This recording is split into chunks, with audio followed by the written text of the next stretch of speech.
Welcome to Quill Sword Blogcast. Will Trump be arrested?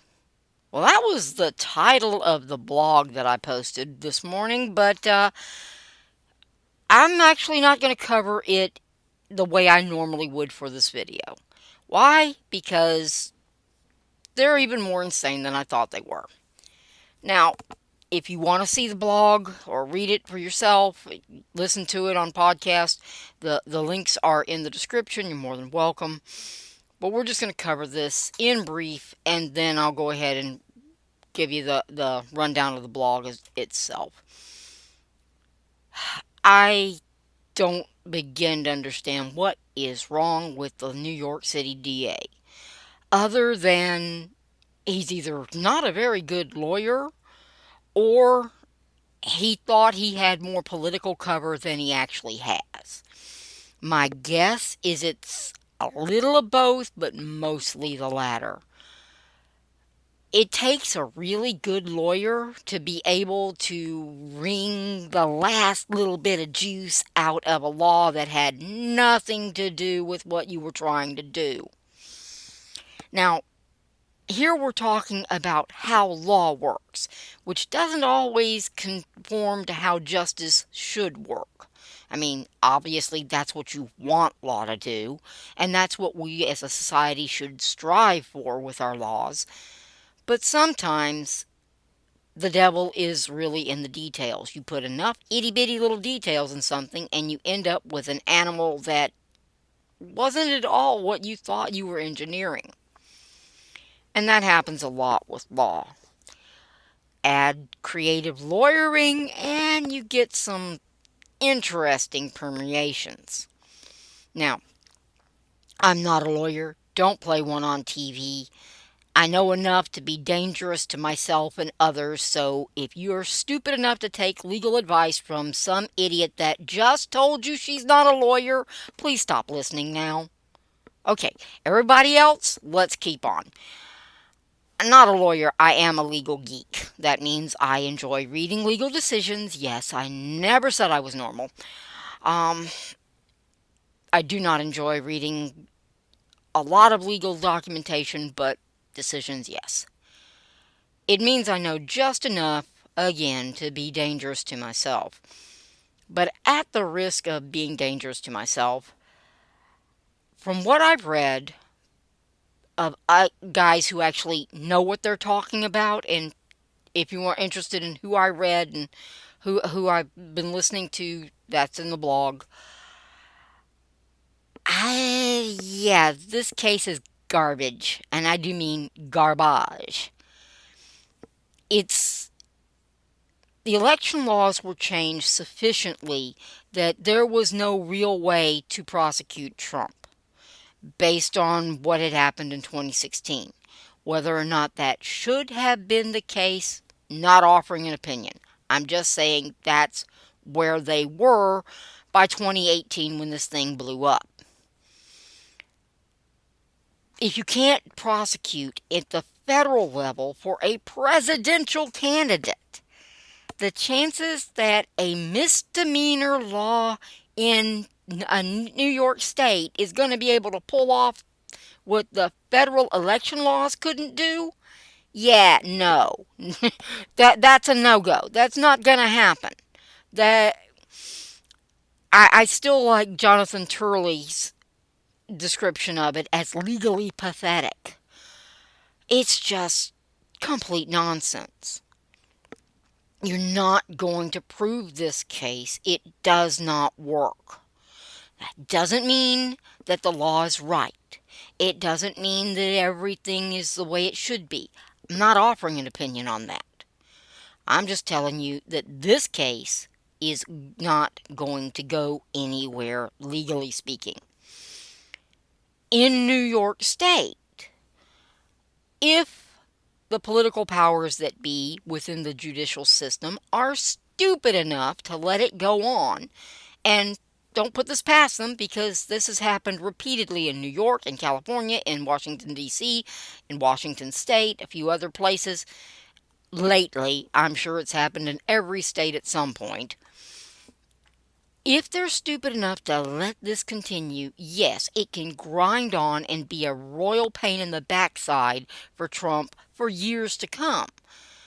My guess is that's what initially they were after. Because politically, that makes sense. If you can keep his name dragged through the mud, then maybe you have a chance of bringing him down. But at some place along the line, somebody lost all sense of, you know, sanity.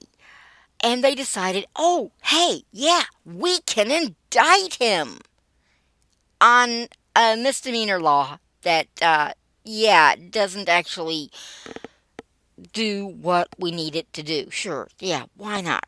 No, no, no, no, and by the way, no. When people like Turley and Dershowitz, who are on the left side of the spectrum, are telling you that your legal case is garbage, yeah, probably shouldn't bring this before a judge. Because eventually it gets beyond the state level.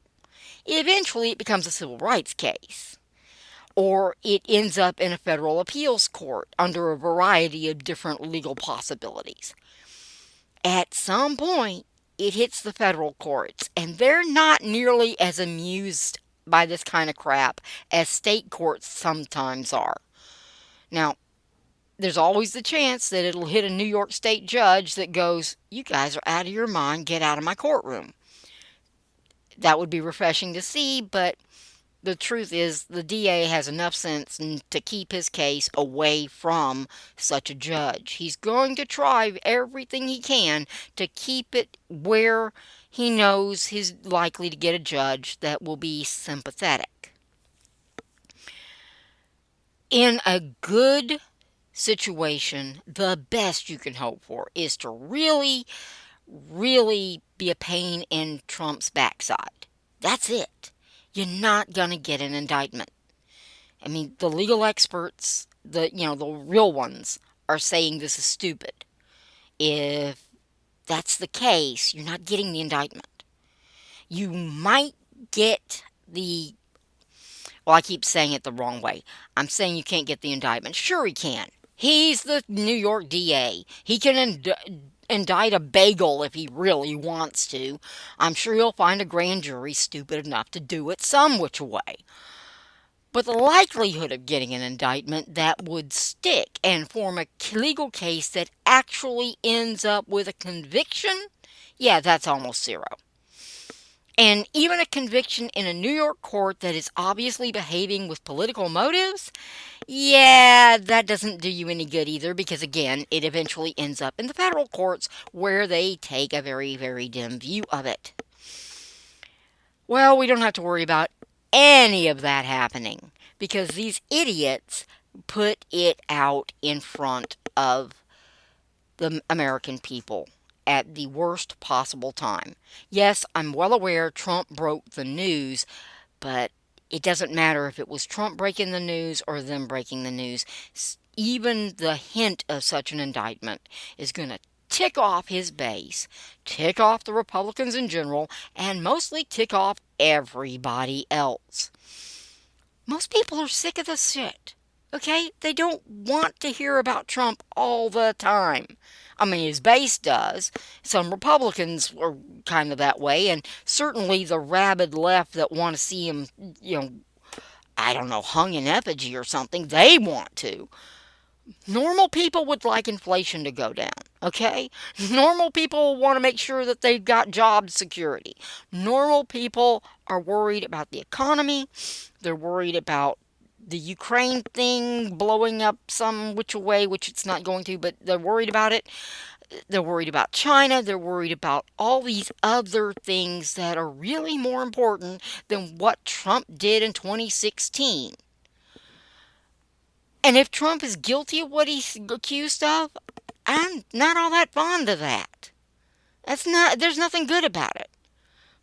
But if he's not, why are we still having this discussion? And if the federal election laws can't get him, the New York state laws can't legitimately do it either. Whether most people realize all that legal mumbo jumbo part or not, they're tired of the freaking issues around Trump. They don't want to hear 24/7 about Trump. That news cycle is over. And evidently, the Democrats have not gotten the memo. As I said in my blog, if the New York State DA is trying to be Trump's public relations manager, he's doing a great job. And Trump probably should consider putting him on the payroll. Because Lord knows this is doing no good for the Democrats. It is doing nothing but good for Trump. Heck, the DeSantis Trump brouhaha as a result of it is only benefiting Trump and, in a weird way, DeSantis. All this does is put the Republican primary front and center in 2023. Yeah, you can't pay for that kind of campaign PR. This is absolutely perfect because it ticks off his base, it annoys most people, it makes the Democrats look incompetent. I mean, you couldn't ask for a better setup going into 2024 and the election cycle. I, I have no idea what this DA thinks he's doing. I have a pretty good idea that he's backed himself into a corner and is desperately trying to get out. And the reason I have that idea is because he postponed the grand jury session evidently twice. Now, I'm going by the media reports, so I might be wrong about exactly what went on. But Trump was expecting action on Tuesday, and I see no reason why there wouldn't have been a session on Tuesday. That session was canceled, and today's session on Wednesday was also canceled. So yeah, our boy does not want to actually get the indictment while the media spotlight is on him. And there is no way in heck that Trump, the Republicans, social media, the normal media, or anybody else is going to let him get away with that. His base, the New York State DA's base, the Democrats, the real far left leftists, they want Trump in the worst way possible. So if he doesn't produce an indictment for them, oh yeah, he is going to face all kinds of heck. But if he does produce an indictment, he just handed the 2024 presidential election to Trump. I mean, well, rather, he wrapped it up with a silver bow because it was already pretty much Trump's. He's not making himself any friends at the federal level or at the state level. This does not end well for our boy. It just doesn't. So he's probably trying desperately to find an out.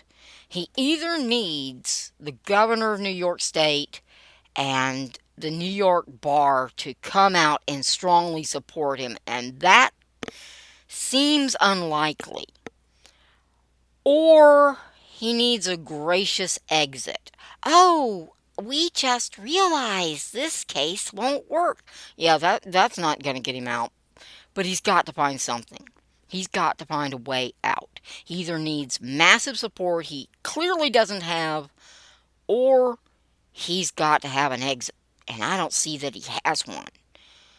So what is going to happen? Well, I don't know. But I'm pretty doggone sure Donald J. Trump will not be arrested anytime soon. And New York State District Attorney, he might want to look for a new job.